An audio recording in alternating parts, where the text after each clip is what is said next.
Hi there, Cancer. Thank you for joining me for your weekly forecast for week commencing the 11th of July.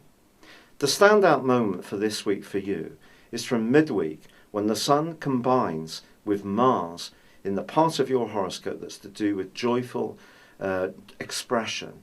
The Sun in your sign has been encouraging you for some weeks now, along with Venus and Mercury, to really invest in what makes you different, your individuality.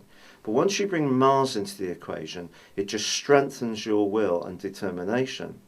Now, of course, this is the planet of impulse, and it is the planet of desire.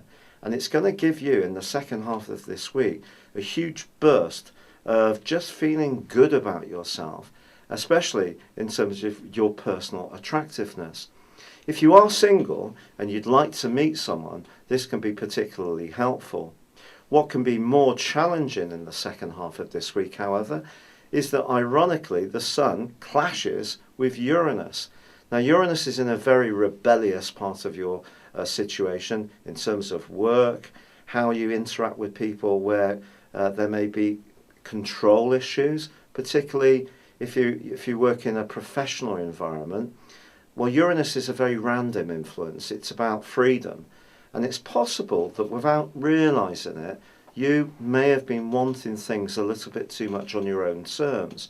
And someone could challenge you, your individuality, quite strongly, just at a time when you feel you want to express the authentic you to the maximum. So that's a paradox. And this dichotomy or difference may be something that's going to reverberate through the back end of this week.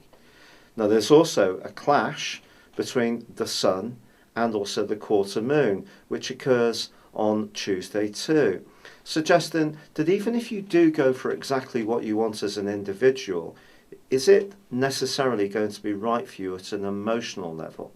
So when it comes to goals, getting your own way on situations, being strong-willed, you need to factor in that you could get some opposition. It could be from those close to you, or it could be from those in a more worldly situation. What I can tell you is that on Tuesday, your financial situation may take a significant turn for the better, which is definitely something to celebrate.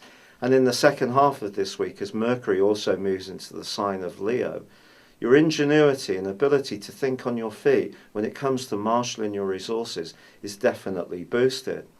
However, there is a bigger influence still at play between Jupiter in your sector of everyday thoughts and Pluto in your sector of partnerships, which is very, very helpful to you. If you're forging the right alliances, they could go from strength to strength.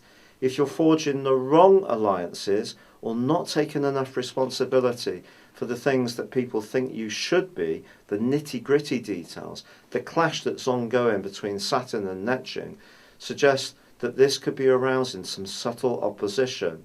So it may be good, even if there is all this energy, this very strong-willed energy to follow your own heart, that you make sure that you do what others expect of you, invest enough of yourself, or at least reach some compromises. But I think there's part of you that's going to want things very much your own way, but you must be aware that this could create some real reverberations. It's been a real pleasure being with you. Thank you for joining me. Good luck and goodbye for now.